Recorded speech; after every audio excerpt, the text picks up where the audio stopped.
ማዘሯ እናቴ ልጅ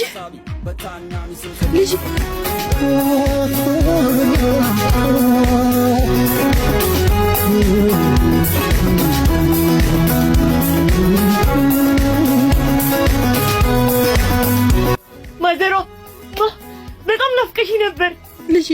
እኔ ራሱ ንፍቅ ብለሽኛል። ንፍቅ ጠረንሽ ናፍቆኛል። በአሁን ነይ እንሂድ። ያቺ በልጅነትሽ የምትወጃትን ሽሮ ሰርቼልሻለሁ፣ ቡናም አቀራርቤልሻለሁ። በአሁን ነይ እንሂድ። አንድ ያልነገርኩሽ ነገር አለ ልጅ። ምን? ወደ አካውንትሽ እንዲገባ የምትልኪውን ገንዘብ በሙሉ ለችግር የመወጣጫ አድርጌዋለሁ ልጅ። ይቅር በይ።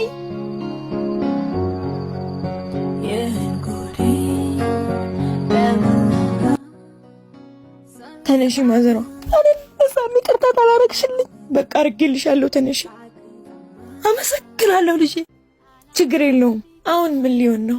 ከእድሜ ያለንኩኝ ከገንዘብ ያለንኩኝ ጉልበቴን ጨርሼ በባዶ ይዣት የመጣሁት ትንሽ መቋቋም ያለች። ችግር የለውም።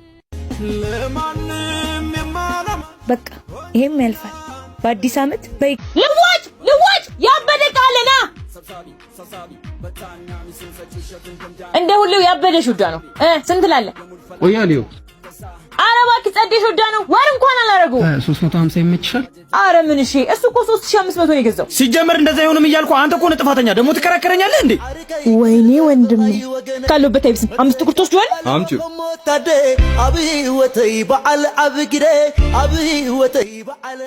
ዛሬ ደግሞ የትኛው የቤት ዕቃ ይሆን የሸጥሽው? እማዬ እኮ የድሮ ጫማዎቿንና ልብሶቿን ሽጪ ብላኝ ለዛ እኮ አደን። እስቲ ሊየው።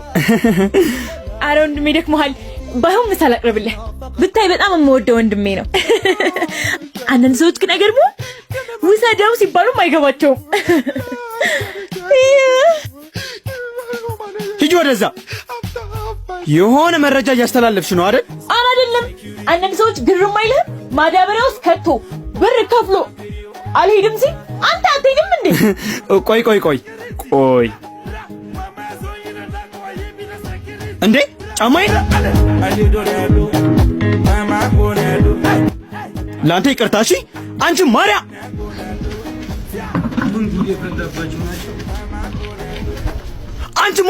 እማዬ ልጅሽ የሆነ ነገር ጀምራለች። ጭራሽ ጫማዬ ሲሰጠው ነው ያስኳት። ምን አስካለም ያለችው እውነት ነው ማለት ነው? እቺ ባለጌ አንቺ ማርያ።